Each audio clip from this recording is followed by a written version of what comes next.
মে 2024 রেমাল ঝড়ের উদ্ভবের আগে এটার দৃশ্য।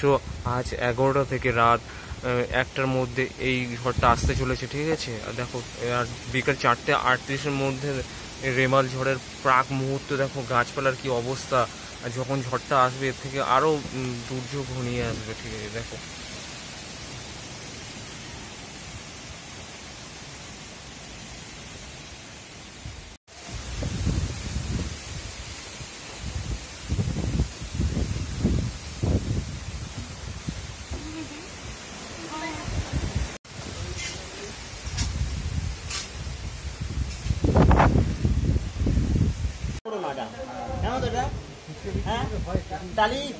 ভাইপোকে পাঠাতে পারতো কালীঘাটে ব্রিজের উপরে ঘরে যাওয়ার জন্য কালীঘাটের ব্রিজের মুখ থেকে কেমন